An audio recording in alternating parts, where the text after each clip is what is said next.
Hey,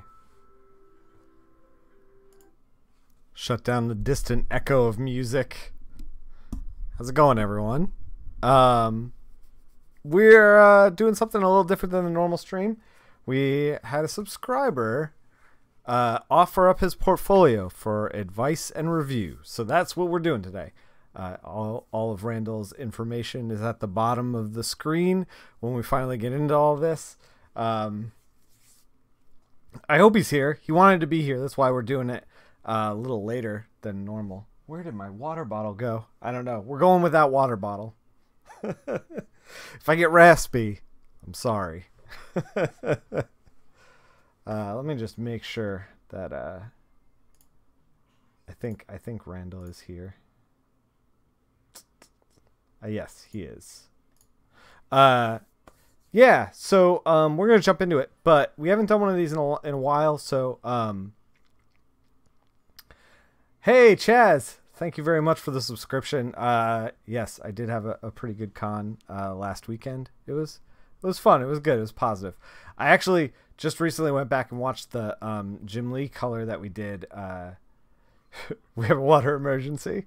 Thank you for the resubscription, Boix. I recently went and rewatched the video that we just did and realized that because I was trying to learn a new technique and talk about the con, that it was kind of like all over the place. So I think we might talk about the con in a little more detail on the next stream. But at any rate, Randall was kind enough to offer up his portfolio for us to review. As always, be respectful, be kind. We're going to try to put Randall on the path, tell him what his next level is. And you know, try to get him there, try to help him out. Let's kick it over. My dog is pacing. So, Randall gave us a DeviantArt link. Normally a DeviantArt link is not what we want to do, but he asked if it was all right for this, and I said sure. So, normally if you're watching this and you're like I want to try to get professional work, what you want to do is kind of make your own website. And I know it's a pain, but you got to invest in yourself. That's what you got to do. All right, so let's jump into it. First impressions is that this is a lot of work, and I don't know if we're necessarily going to cover everything, because a lot of it, like I say on this channel whenever we do another portfolio review, is, and this might be a little antithetical to like the actual portfolio or the actual work that we do on stream, but you don't want to do a whole lot of like pinups. So we're going to try to focus on the sequential stuff rather than the pinups today. So like this, even though like this looks very good, we're going to try to focus elsewhere. And it's like this, man, is the guys walking to somewhere to the camera? Is that a thing? That might be a thing. And then like, so yeah, obviously like this stuff we're going to try to cut, but, the Wonder Woman here too is like another example of something that is like not exclusively like a pinup or a cover or whatever, but like it kind of is, because in reality it's like one single image with like a little insets, you know. It's and the insets don't have a lot to do with what's going on in the initial image. So that's kind of like a weaker page for your portfolio. So I would, just by content, not by, like before you ever got a hold of it, the line art is a little weaker. You know, that cowboy pic, that's from K. Michael Russell's class. Yeah. Yeah. There's some K. Michael Russell stuff going on in here, which is cool. I will happily help out anyone looking for a second opinion on K. Michael Russell stuff. So let's jump in. First impressions are that it looks like from here it looks a little local Joey, in that some page it's weird because it bounces back and forth. Some pages are very like local. What I mean by local Joe is that We made a guy that was all local color, and he was RGB, and you can mess around with color on him. We called him Local Joe. By local color, I mean that, like, you know, a red apple is colored red, the sky is colored blue, the grass is colored green. That is local color. When you think about trying to think of something that has a distinct color, like an orange. When you think about an orange and you don't put it in any context, you think about it as bright orange. That is local color. When you take an orange and you put it at night, now it is absorbing color around it. It is in an environment, and that's where you want to kind of be thinking rather than just the regular orange. Do I recommend having pages that are all part of one story? I don't think it matters. Here's why. I think that I think the ideal thing you want to do is 5 to 10 pages of any kind of sequential that shows off your abilities. And if I'm looking at, like, how much do we have here? 1, 2, 3, 4, 5, 6, 7, 14, 28. Yeah, like, this is too much. And here's the point that I want to make. Whether it's one story or not one story, it's not going to really matter that much. As long as it shows off that you're, like, capable of working, that's what you want. If you have 40 pages in your portfolio and I see 10 awesome ones up front and I'm ready to hire you, and then I flip the page and I get to 11 to 40 and the quality declines, I'm going to rethink about hiring you. So you want to keep in mind when you build a portfolio to, like, keep it short, keep it sweet, keep it good. I talked about it in the video for the MegaCon thing, that I thought that this little book here, Elsewhere, was, like, perfect for portfolio because it's like a handful of pages. It's cute, it's little, it does exactly what it does. It's one scene and you're done. Like, and the whole point of why this little book is good for a portfolio is that you come away wanting more, and that's the end goal. That's what you want. So when you're looking at this, Randall, you want to, like, curate the experience to be that. You want to curate the experience to be like, okay, let's leave them wanting more. If they want to see more, they will get in contact with you. That's the situation you want. You don't want to be like, oh, well, I gave them 20 pages because I wasn't sure if they wanted to see this. I wasn't sure if they wanted to see this, because potentially they might not want to see that, and you just gave them pages that might be weaker than your best 10, you know?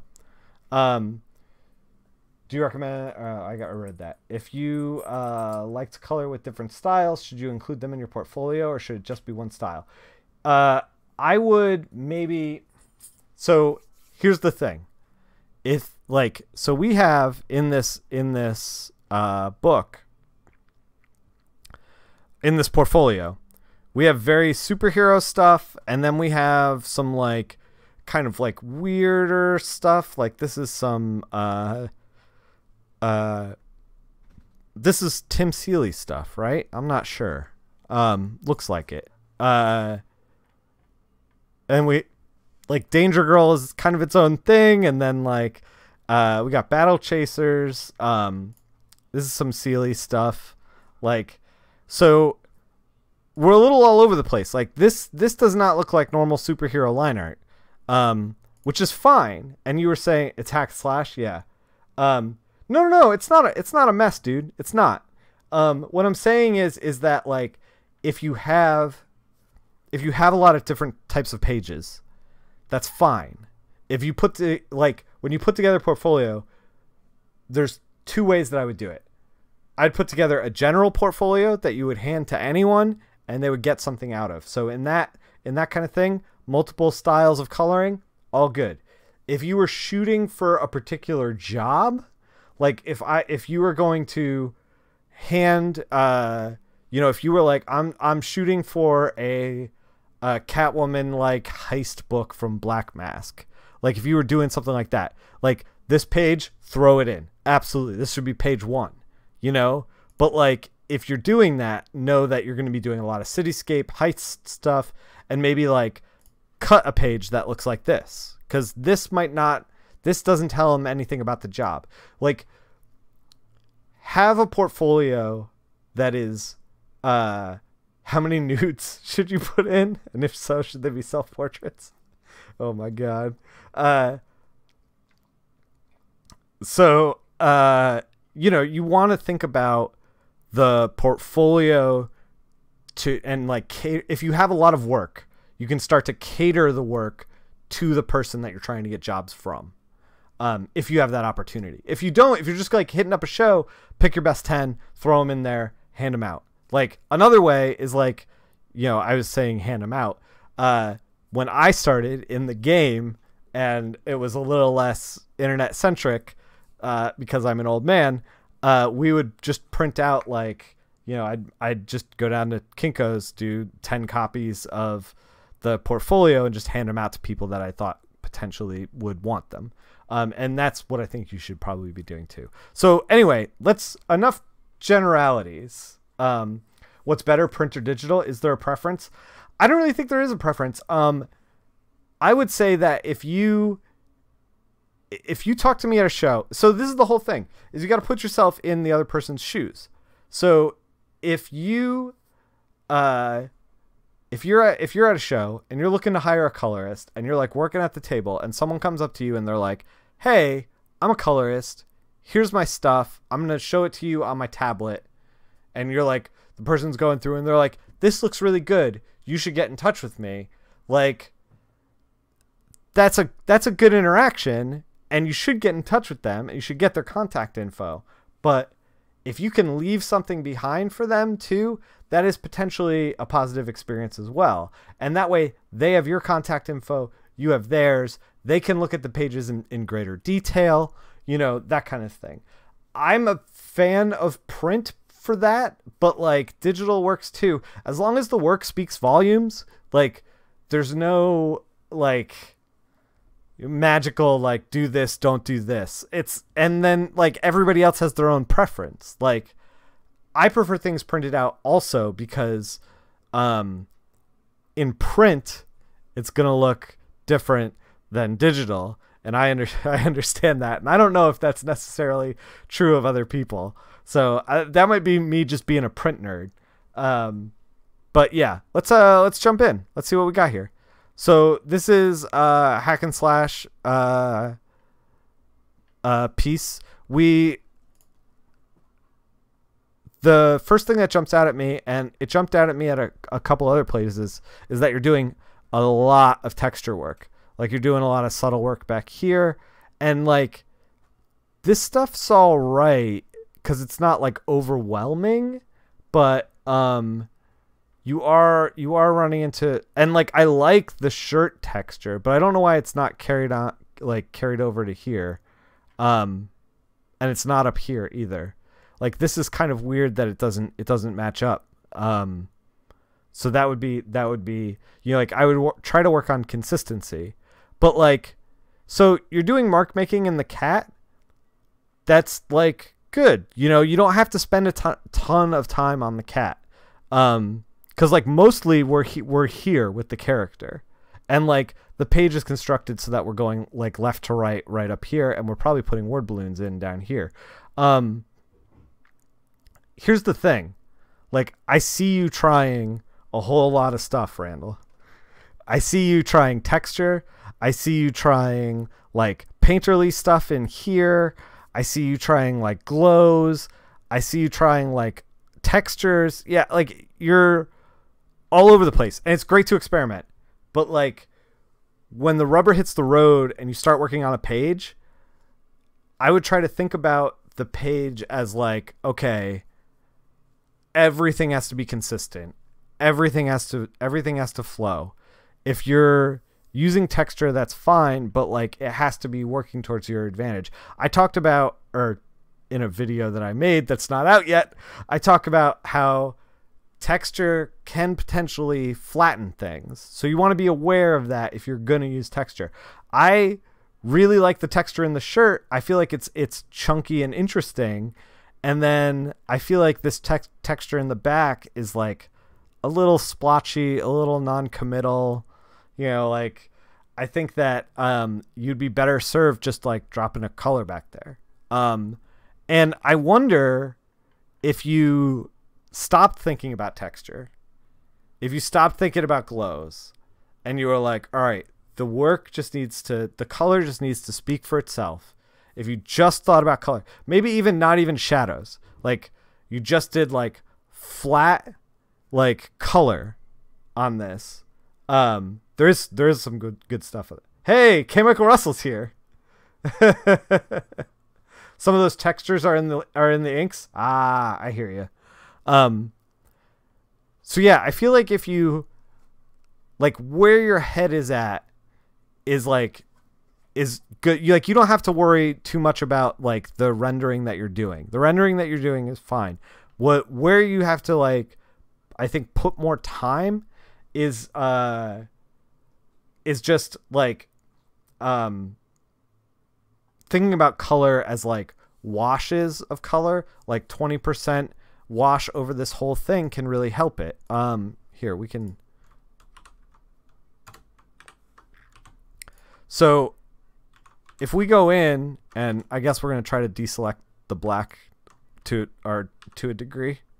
If we go in and just like, you know, it's late at night, there's like a cast shadow here. So it's telling me that it's like kind of night, and the computer's glowing and she's kind of like at the computer.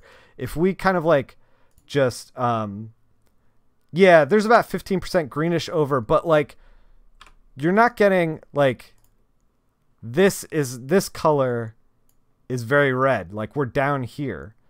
Like this color is very pink. Like, so the greenish that you probably started with didn't end up in the finals of like the figure. And I get that you're trying to like maybe pop the figure a little bit, but it didn't totally translate. We can try just like washing it with like a blue, just like maybe even not even that pronounced, like 10, 15. Like this pushes a mood, you know.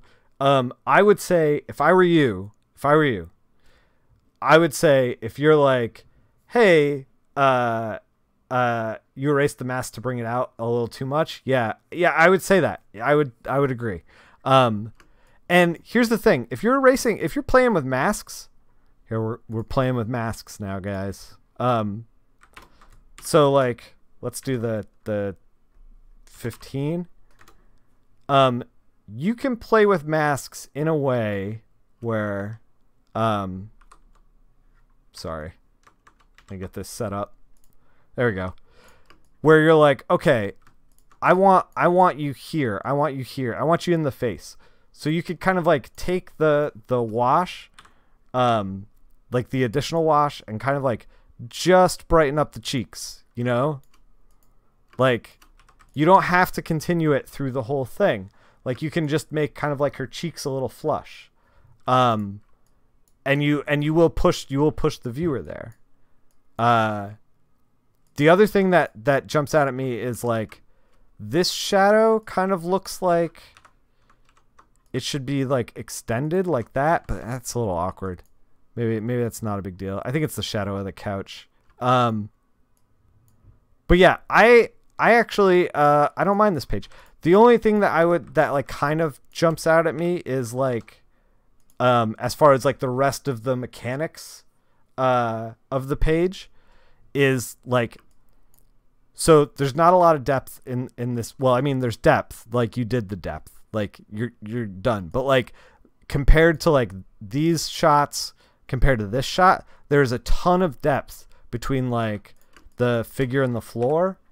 And you could potentially, like, if you want to get crazy, like, I don't know if the art style for this book particularly calls for it, but like your portfolio should be focused on you showing off. Like, if you want to show off a little bit, you could be like, oh, well, like, let's wash it out just a little bit. Maybe not 20%, but like just a little bit, you know, like, and then you can bring the desk a little brighter. I don't know if we're going to be able to grab it, but we're going to try. Bear with me. You can bring the desk forward by making it a little bit lighter. So all I did was grab a color from the desk. I'm just running a screen through it.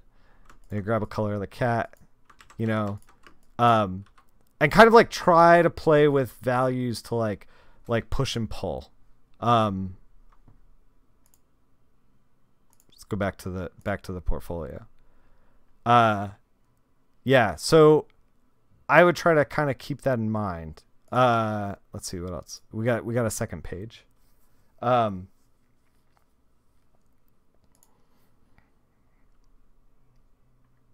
So I see you do this a lot, where you do like, you know, like normal panel, normal panel, normal panel, and then she is all green. And like, I keep hitting the space bar, I'm sorry. I keep trying to like surf around in Photoshop. I wouldn't do that. I think that if I was showing this portfolio to someone and like you do it there, you do it in the glitter bomb pages quite a bit. You do it here in the Battle Chasers page. And I think you're just overall, you're just doing it too much. If I was trying to hire you for a job, I would be, the impression that I got was that you were going to do this on like every third page, which might not be what you want the impression to be. You might be like, no, I'm doing it in like the cool moments, but like, there's just a lot of cool moments in this portfolio. But I'm telling you what you've conveyed to me with that kind of thing. I dig this stuff. Like, I feel like these are your most successful pages, by the way. I really like these pages. The only thing that I would keep in mind is like, so you got like a hard shadow over here, and it's like you're doing shadow over glass, so you can actually like, oh, I'm trying to use Photoshop here. You can start to use, like, try to darken this up to like keep the shadow consistent. Also, I think that this is like the inside of the window, so you can kind of like shadow that out. Like, you can try to create depth between the wall and the window box and stuff like that. The only thing that I would do, and like, I know you're trying to highlight this, so you were saying that you washed it with like 15% green, and then we have the green reveal of the zombies. So like, if we went blue instead of green, we could do like, you know, blue up here. I forgot what blue I grabbed before, but we're gonna just roll with this. Do like, what were we, 15, I think. And then you could do like, because I know you want to do this reveal, you can kind of like push it in the opposite direction of like, we did a blue, we'll do like a slight orange, you know? So like, you don't have to go crazy on like the character, on the figure, but you can still, I see you thinking about these moments, and I think you can execute them in a different way that's like a more positive effect. Because I think your impulse is 100% on point. I think your impulse of like, you know, this is a big moment, let's make it big, is good to go. Zombies look awesome, by the way. They look real gross, which is the point of these pages. So you got that. I would colorize the line art of the coffee. a good general idea of like, you know, mist like off the coffee cup and liquids, things like that. Mist, liquids, fire, anything like that. You want to colorize the line art. Basically anything that's not 100% solid in a comic book, you want to colorize the line art. All right, let's go back to the review.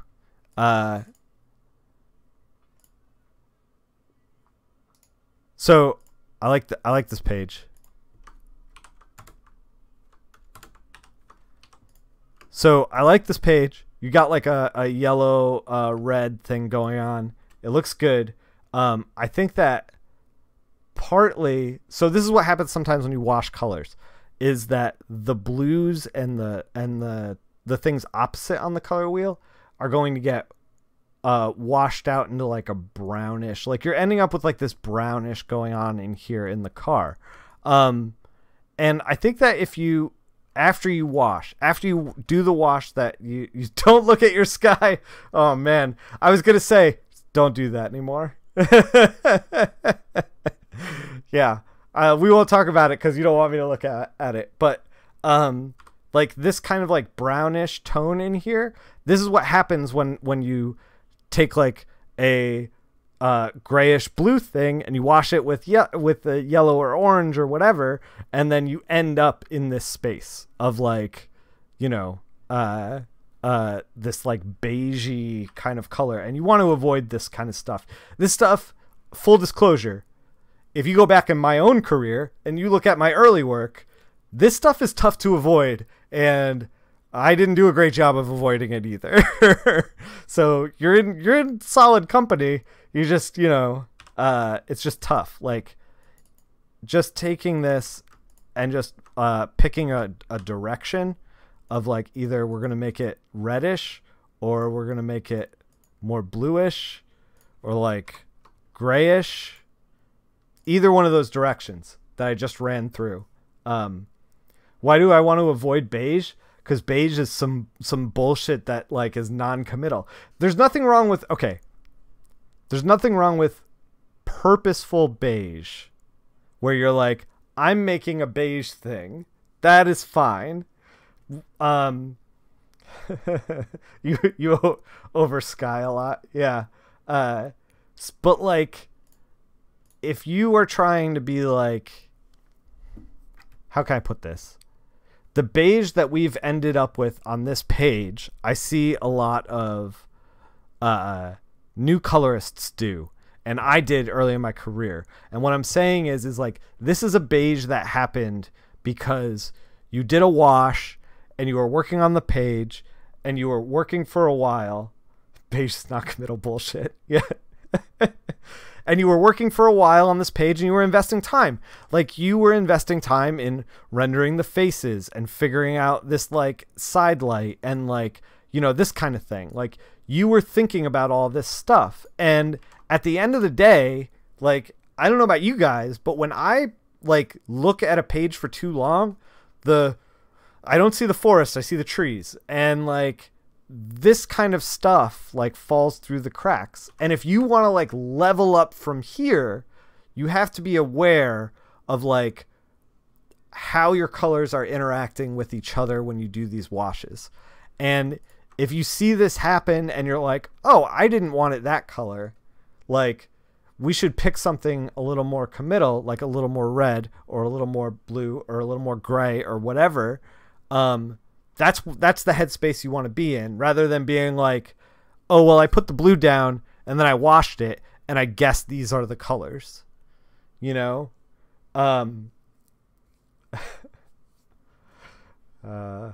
So yeah, you want to think about like your palette in general. Plus you have this like this dark blue going on, in the rest of the car. And this beige doesn't actually expand on that dark blue. So you have like a moment to like frame these characters, and instead we have these characters and the dashboard framed. So I feel like if you do something like this, these characters get framed a little bit more. And then you can kind of like expand more on these characters, like do the girl's roles, you know, like her chest, her arms, you know, like get in here and like, you know, really do some, this is going to be the sloppiest highlight ever. Please don't judge me. But like you can start to like think about it like that, you know. I see a lot of you just working on a page for a long time and getting kind of burnt out. In addition to what I was saying before about like, you know, you can go for it, do a little extra, and consistency. Another thing that I would say is like, it's okay to like work on a page for a while, walk away for a while, come back with fresh eyes. Like I do that as much as possible in my work. One thing I will say is that when you do this kind of like highlighting on the edge here, you don't end up like, whoa, you don't end up like really modeling to the form. Like you want to think about, here, I gotta, hold on. The Cintique's coming down. So like, if you are doing like, the light is coming in this way on this character, and then there's like a secondary light source coming from the front windshield, you want to think about that. And instead of just like putting the light on the corner, there we go. You want to put the light on like the entire side here. You know, like his whole, this is, wow. We're in a no judgment zone right now, guys. Like you want to think about lighting the top of the arm and then like a secondary light source on the other side for this side. You know, like dark here. Whoa, that's not dark. This is constructive, right, guys?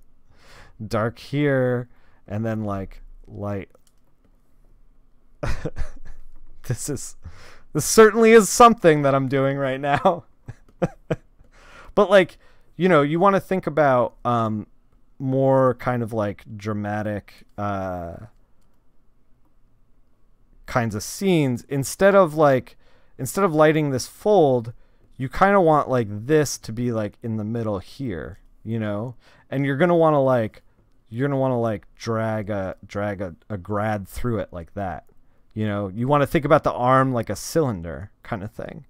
And I see you doing it like all over, and you don't need to. Like, you want to think about it more like cubes in space and spheres in space. But like, full disclosure, this is stuff that like you just practice all the time.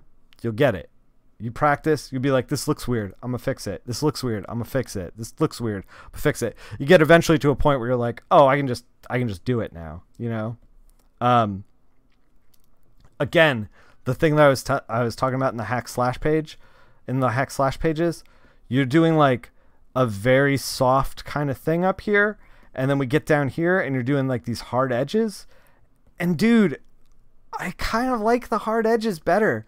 Like, just like the beige, it feels non-committal down here, up here, like this feels non-committal to me too. And I know you want to like hyper render. Like, I wanted to do that when I started too. And then I realized that like this cut on her face is like cool as hell. Like, I don't know that like, yeah, the hard edge is totally confident. Yeah, totally. Yeah, this stuff tells me I know where the light source is. I know what it's doing. I know how it's framing this arm. I know how we're framing this face. This light source doesn't tell me anything.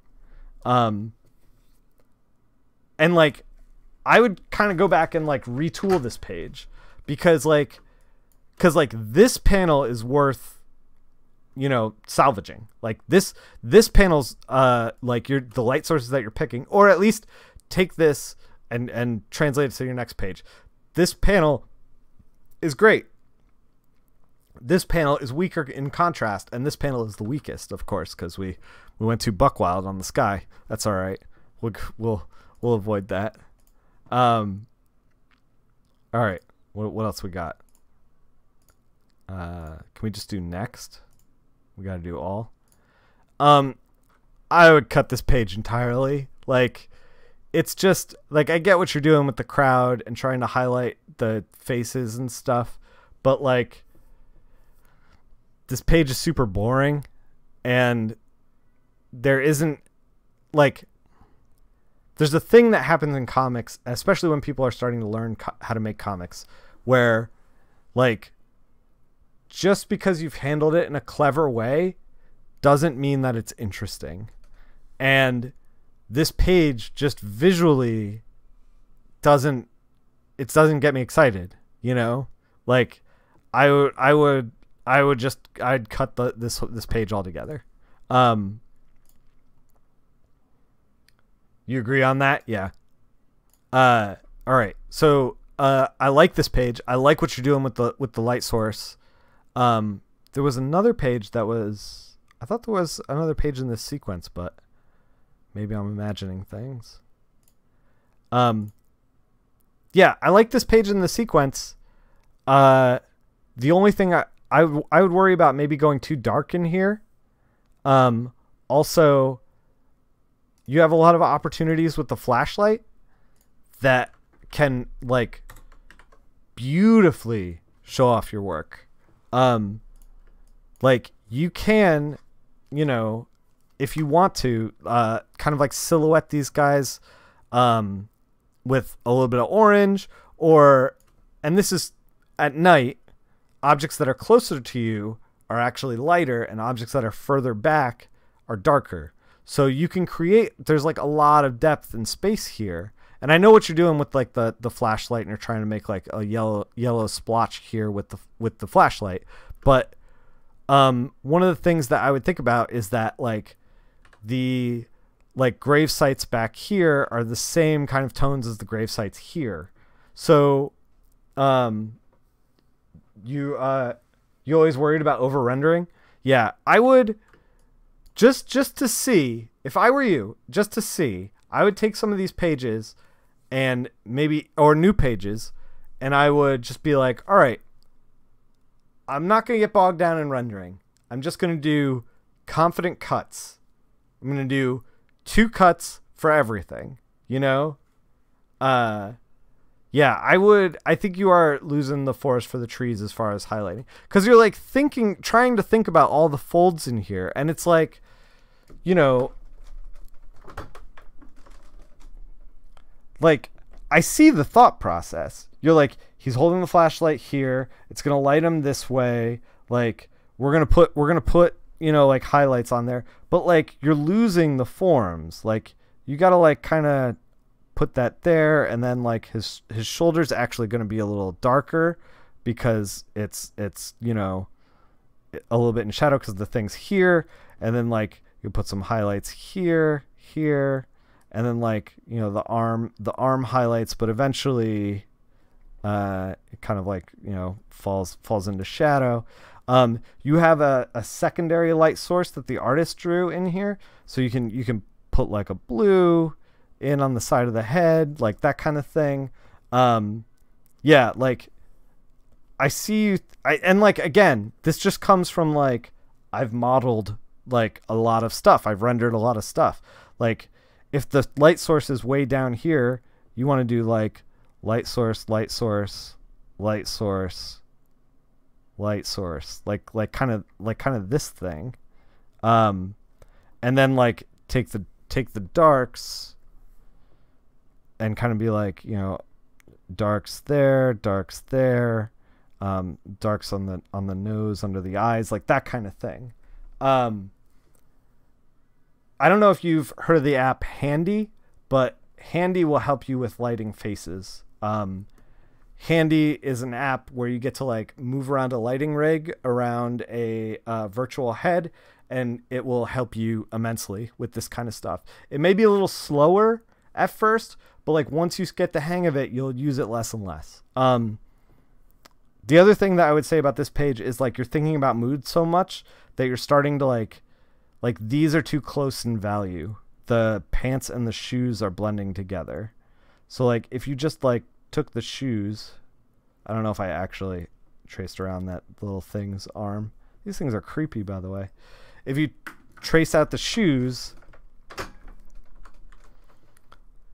and just kind of like, not even cyan. Yeah, there we go. Just like little nudge, makes them like different a little bit. Yeah. I would say that like this guy looks confident in rendering and this guy does not look confident in rendering. And so like, yeah, I just try to be conscious of that. I would definitely try to do cuts and grads rather than, airbrushy kind of stuff. I feel like the airbrush is not your friend. You're trying to overthink things with the airbrush. All right, what else do we got? I like these glitter bomb pages. I think these are your one of your most successful. You're doing this thing where you're trying to create the moment. This guy's shirt is a little too red. I kind of get what you're doing where you're like, okay, she's sad, so we're going to desaturate her, and he's, a regular dude, so we're going to saturate him. But I kind of feel like the whole thing would be better if it just reflected her mood, and like I see that in here, and if this is the same, I think this is the same. Here's something you want to think about. So like her shirt color like changes from here to here. Like this is the only place where her shirt color is remotely similar, and and her skin tone too. You want to think about consistency. And this is why you don't do pinups in your portfolio, because when an editor sees this stuff, they're going to want to see consistency. But I like this, the rendering with the cloud, like that looks rad. You're not biting off more than you can chew with the cars. Like you're not getting lost in the weeds. I thought this kind of like silhouette is cool. You're like gutsy with this purple beach purple, and like it works here and then it works here. Like I understand what's going on. Like I like that. I want to see gutsy decisions. I would make the water a darker color rather than this light, and maybe make the water dark and then maybe make the light, But yeah, again, the airbrush is not your friend. Sorry to say, you and the airbrush have grown close, but it's not your friend. And yeah, like this just needs a unification of the palette, like just a little bit of blue. It goes a long way. Whoa, we're like a lot of blue.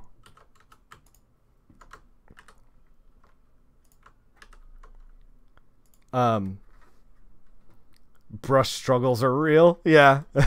I feel you, man. I feel like when I started in my career, the thing that gave me an edge and got me work was that I didn't fuck with the airbrush at all. Like the thing that gave me work was like I was turning in pages that have confident cuts on them. And like I look at this and I'm like, yes, this is what we want. Like little rim light, like this kind of like airbrushy stuff is not where you want to be. Like, yeah. And also something I would just say in general is like, if you're in the weeds, if you're like, I can't get this face to work, I'm kind of putting highlights here, and on her nose. Less is more. Like a lot of colorists these days are getting by because they know that like if they put a lot of mark making down that they're unsure of, it'll like ruin it, but if they put less mark making down and like kind of a flat tone with like a little bit of texture, like it might be, not that I'm saying you should do a little bit of texture, but it might be worth thinking about. It might, like, it's better to run up to the edge of your abilities than it is to cross them and start to make work that isn't great, is what I'm saying. Sometimes less is more. Oh man, so these Battle Chasers pages, you're doing like cuts and stuff. Look at this. This is where we want to live. Look at these cuts in the hair. Dude, perfect. Yeah. These cuts in the face here, like this stuff looks good. I wouldn't do this. This is the same thing you did in the other pages where you're like, and one color. Don't do that. The artist drew all that stuff. Do it up. I just noticed the Battle Chasers page was like way more confident in your abilities. Yeah. One thing I would keep in mind, so like this kind of stuff is like difficult with the two lanterns there. And I see you trying to pull it off. This color down in this side, you're like, this is deep shadow. I would put that same color here in the pole, so that way you really highlight the highs of that of the lantern. Also, don't be afraid to like get in there and be like, all right, the lanterns, we're gonna pop them, you know, like a little bit of sauce on that, you're good to go, you know. But yeah, I like this page. I would finish it with the bottom panel. Save changes, no. All right. I think we're starting to form a narrative. Like, this is more of the beach stuff, more of the same. I like the white horizon line. I think it's gutsy. Like, this stuff looks good. Like, I don't know why her skin tone changes. You might be jumping around like a little bit too much. Especially because like you have a dark color here on this panel 3 for the background, and then you have a dark color for the ground. So it makes me think her head is on the ground in this panel. So it kind of looks like she's walking up, lays down, and then gets up again. I guess you're trying to make like passage of time, but like there's not enough time that passes because the moon's still out. Like I would just build a solid palette and embrace it and let it do its thing. And then stuff gets weird. So okay. So like you're thinking about this and you're like, stuff gets weird.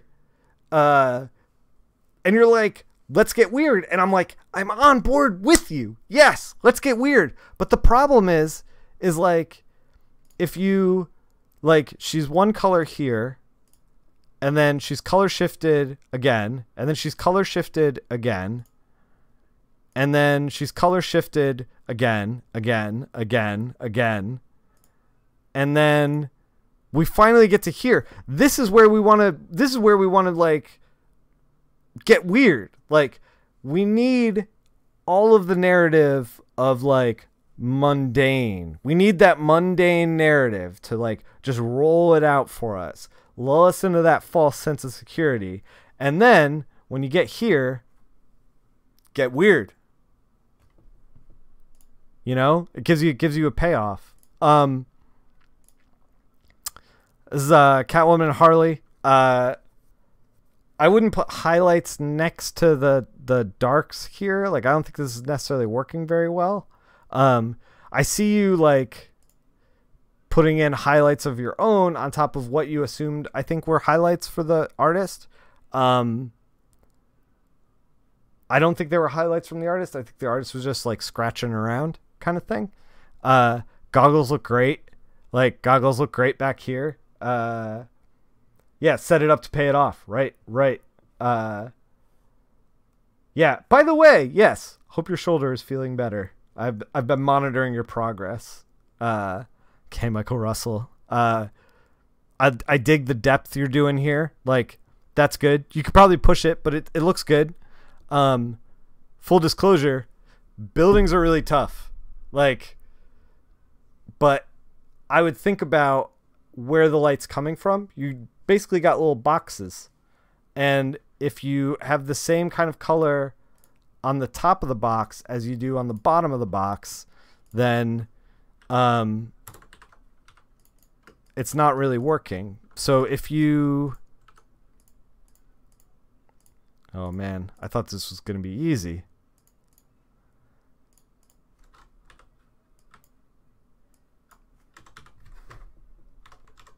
Like, just that little bit added a lot of depth.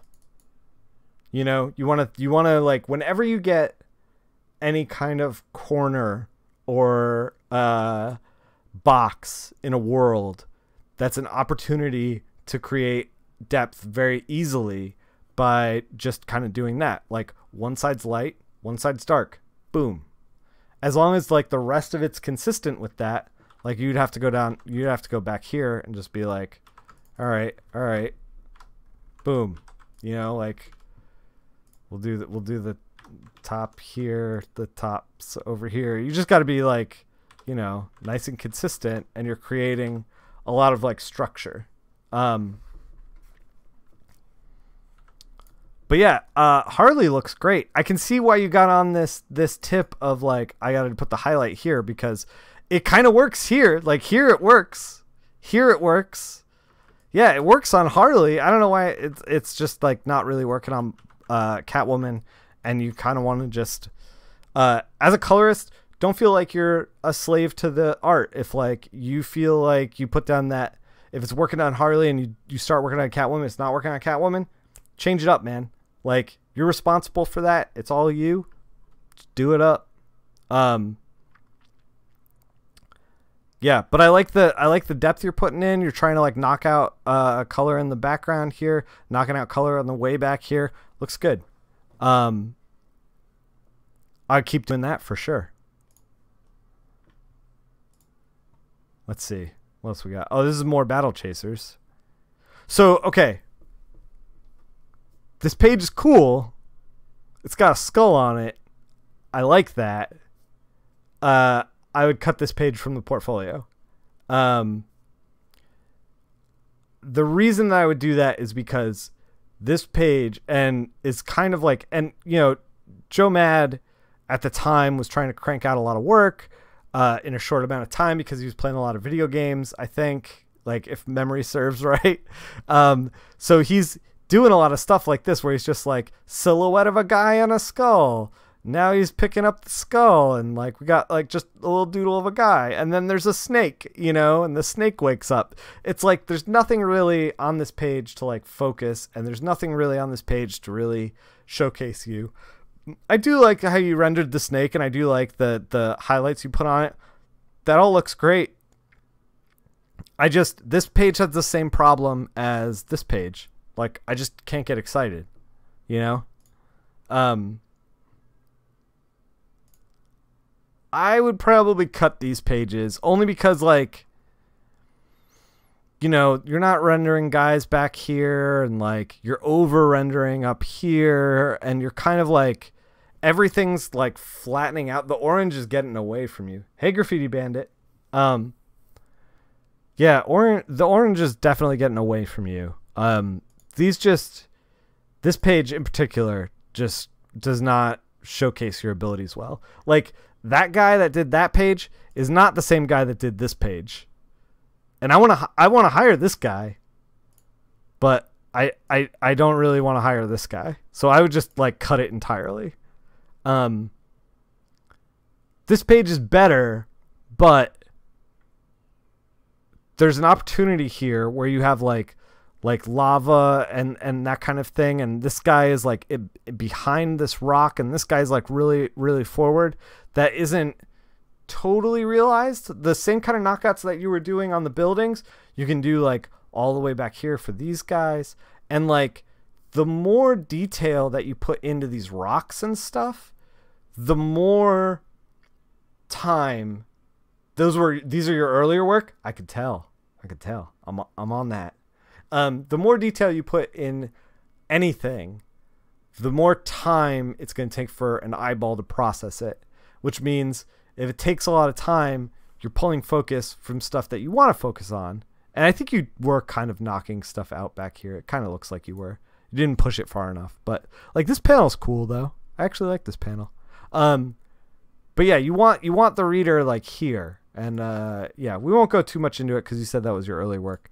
Hey, this is my buddy Max. Yeah, this page is all right. Your skin tones are a little all over the place, but you know, you're doing a fairly limited palette, which is cool. I would just kind of like oops. You can enhance the palette just a little bit. Like, I'm not really sure if it's night or day. You got kind of a beige thing going on, but like you can kind of just like push it in one direction or push it in the other direction. You know, like I would just nudge it one way or the other with a little color balance. You'd be good. One thing that I see a lot of artists do that you are, or a lot of first-time colorists do that you're not doing, to your credit, is the blood looks like blood. A lot of first-time artists will be like, blood equals red, and it looks like Kool-Aid's being like splashed around. Like your blood's nice and dark, which is rad. Yeah, you have like opportunity to create depth here, but I mean, this is just like some of the stuff that I'm telling you with like this opportunity to create depth here is a little nitpicky. It's like, you know, so much of comic coloring is like, you know, I'm sure you could find examples that I'm about to be nitpicky about on your work in my own work, like that I'm turning around recently. And that is because sometimes you just spend a lot of time on something, you don't see it anymore. What I was going to say with the ability to create a little depth is just like, if you push them back from the guy in the foreground, you got a little more depth. That's all. It's just like, think about the way objects are overlapping. Whoops. Yeah. All right. What's next? These are kind of pin-up-y, so we're gonna skip over these. I don't know how many more we're gonna. I feel like I'm starting to repeat myself. I realize that these are all part of a story, but like this page is a pin-up. I would cut it. This page might as well be a pin-up. It's like girl face, girl, bird, and like I don't know if that really tells me anything about your ability. This page is decent. Like I would you know, like I'd include this if you want to include this. I like your brown blue palette you got going on. I'd lean into it and get away from the screen, but and like this is kind of a neat moment where she does the injection. You're doing like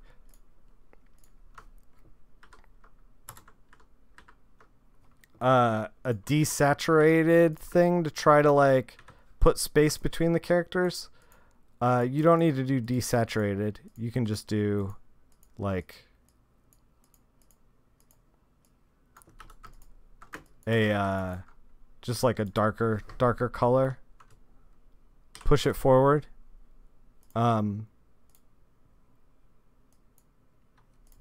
that. Be careful when you work on blonde hair. You can end up getting green. You don't want to do that. You want to make sure it reads as blonde. And that's another thing where you're like, I washed a color over this and it turned green, and that's what we're doing. And it's like, no. After you wash, you got to tweak it a little. I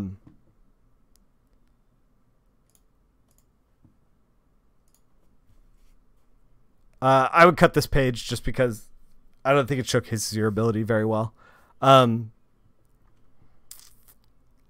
Oh, one thing that I was really excited about is I want to talk to you about this page for sure. Because like so you have an opportunity happening here that isn't really happening on a lot of your other pages. So like your other pages, it's pretty much like these 4 are all one scene. This is one scene. This is one scene. This is one scene. This is like kind of 2 scenes. This is one scene. This is one scene. So like if we look at, so this is how many pages? 1, 2, 3, 4, 5, 6, 7, 14, and change. So we're like 15 pages deep. And like, thank you for the follow. Carrie's, I can't, I'm going to butcher it. Thank you. Carol Shear. I don't know. Whatever. I'm sorry. I'm basically illiterate. But like this page is cool because you have 2 scenes. You have Danger Girl in the cabin, and then you got these dudes on deck, and then she emerges from the cabin. So like they require 2 different kinds of scenes. So like if you're gonna be like, all right, outside is bright and sunny, whoa, and we're super loosey goosey with this, but if you're like, okay, outside is bright and sunny, we can do like just like little what's that, 20% blue, maybe like maybe 30, hit the inverse, and then do like a little bit of yellow, and then we have 2 separate scenes, just like that.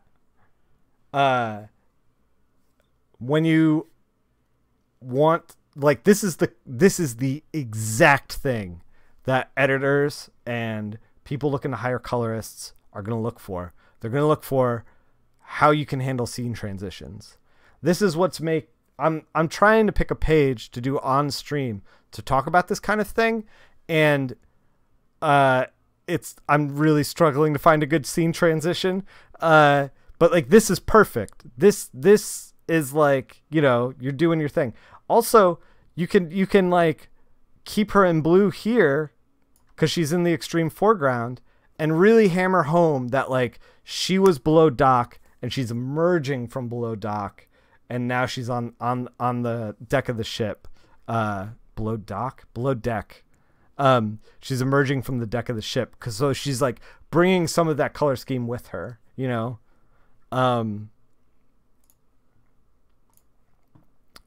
Yeah, man, we talked about a lot of this. Nick is a real pirate. It's okay. Yeah, we were just pirating, and we were great at it.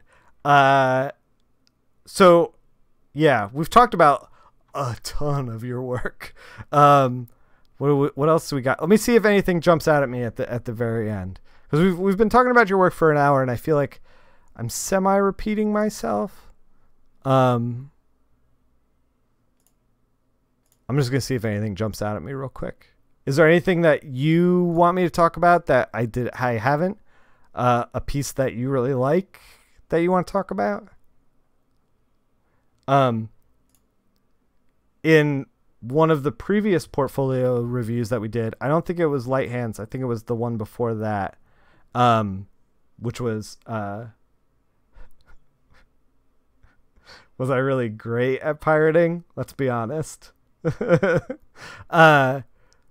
We talked about this page because this is one from K. Michael Russell's classes. I was talking about on that one that you have like an exterior and an interior, and it's important to kind of like, oh, it was yours, Barry. Yeah. It's important to kind of like delineate the two. And I don't know if you were necessarily as successful. You can like push that kind of stuff. None in particular. Your brain is burning. I'm giving you a lot to digest. Here, let's circle back. So we're going to circle back real quick. We're going to sum it all up for you. Where I think you need to go. If I were you, I would cut, like, I would stop doing this kind of stuff unless it warrants it. Like, this warrants it for sure. Like, you want to do it there. It's 4 pages that lead up to the weird. But if you put weird on every page, it ceases to be weird. If everything's weird, nothing's weird. What I would do is, going forward, I would try to think, I'd put the airbrush away. I would think more about, doing the color washes, but then not necessarily begrudgingly committing to what's down there. I would tweak it as you see fit. And I would do like just single cuts. I feel like this is your most well-rendered piece in the whole thing. It makes sense to me. Like, the only thing that doesn't make sense to me in this whole image of, I forget who this character is because it's been forever since I read Battle Chasers. The only thing that doesn't make sense to me is this highlight right here. Like, everything else, I'm like, yeah, that makes sense. Yeah, that makes sense. And I feel like part of the reason is because you're thinking about like little, like, hard highlights. I would lean into that.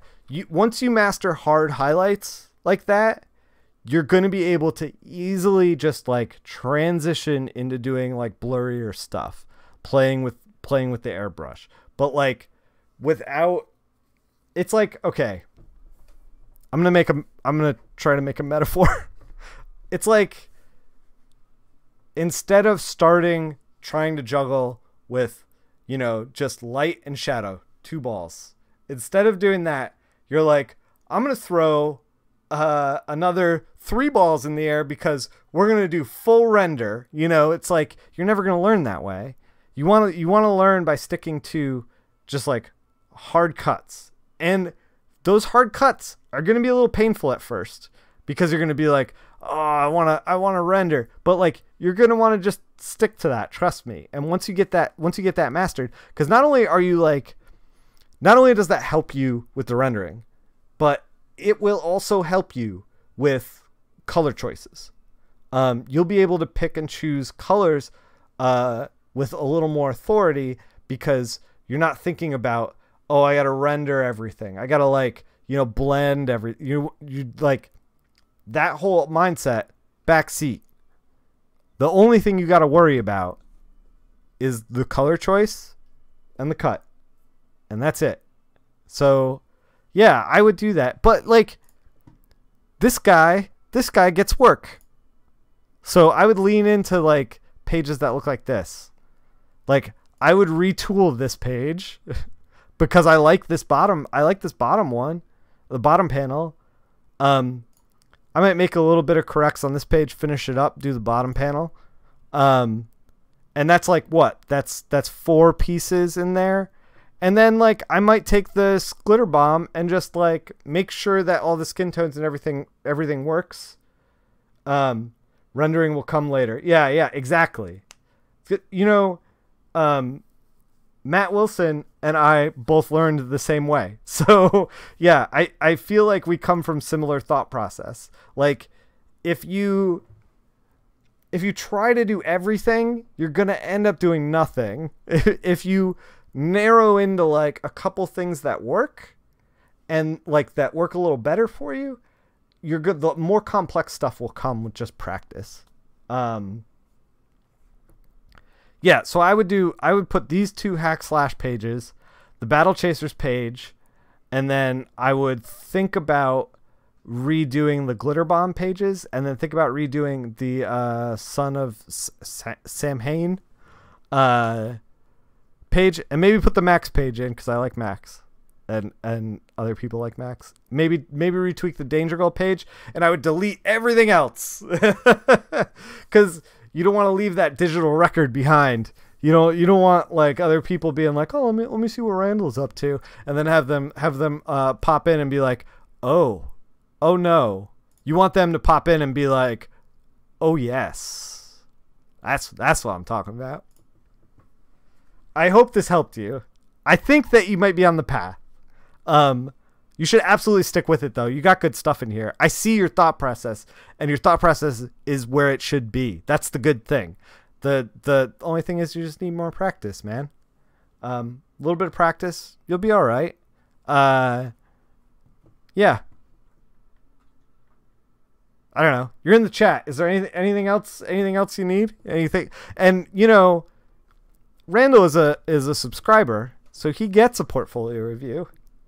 Here's the incoming shell. If you would like a portfolio review, boop that subscribe button. Just boop it. And you'll be able to get one. You'll get access to, in the Discord, the portfolios for review channel. Just drop it in there, and the next available time that I have, I'll do it. I'll do it on stream. I'll do it off stream. Whatever you want to do. And if on some path, I didn't cry too much. Oh no, come on, man. You're doing good. You see a ton of improvement from Randall over the past few years. Yeah, dude. I can tell improvement just from like this to this. Like this is a guy that I'm like, yes, give me that guy. This is a guy that I'm like, you're starting. You sub so that I don't review your colors. Yeah, that's what you should do. Anyone who doesn't want a colorist review should definitely keep not subscribing, because I'm gonna come after all y'all. But yeah, if you subscribers also get access to community suggestions, which means if you guys want to see me color something or want to see me work on some particular line art that you're having trouble with, or whatever you want me to do, I'm down for fielding suggestions. And you should hang out in the Discord anyway, even if you're not a subscriber. We hang out, we talk about comics all day. I'm in there all day. If you want to just bounce something off of a professional, hey, Nate! Thank you for that subscription. With Twitch Prime, you can subscribe for free. Welcome to high society, Nate. Yeah, so, you know, I'm in there all the time. I'm in the Discord all the time. So if you just want somebody to bounce an idea off of real quick, not a full portfolio review or whatever, if I have time, I'll give you my time. I'm down. There's the Discord link. Thank you, Boix. Discord link is in the chat. Yeah, Randall, I see the growth. I see the improvement. Just got to keep at it, man. Comics is a long grind. Just got to keep at it. You're on there. And, you know, just because you subscribe and we do one portfolio review doesn't mean you can't come at me later. Like, I would love. I've done like a handful of portfolio reviews. I would love to do a follow-up review. Because then we start getting context. Then we start getting growth. I was told, by the way, by a high-profile editor that when I was in school, I was told, submit all the time. Submit a portfolio all the time. Like, every week, boom, portfolio. Got new work? Boom, portfolio. Don't do that. I was told by an editor that you should submit a portfolio every 6 months. That in 6 months, you should see a decent amount of growth. So if you've gotten a portfolio review from me, and it's been a while, and you're like, I think I'm executing on what Nick said. I'm not sure. Let's see what he says again. Like, hit me. 6 months. Hit me again. Yeah, definitely after some tweaks. I'm into it. Randall. You have to watch this one on YouTube, but you want to pop in and use that Prime. I see you, Nate. I see you living that high society lifestyle. Thank you, Walter. Yeah, so we're gonna be coloring again. Not later this week, because this week is like practically over. But I'm gonna try to do. We're not gonna be doing anything on the weekend. But I might come back on Friday, do some coloring. We'll see. If not, you'll probably catch me next weekend or next week. Until then, you feel like you're talking to me since you were your first review, Barry. Putting you on notice, dude. Nah, man. Whenever you're ready. No pressure. Yeah. Until then, guys. Till next week. Till I see you next week. Keep making comics.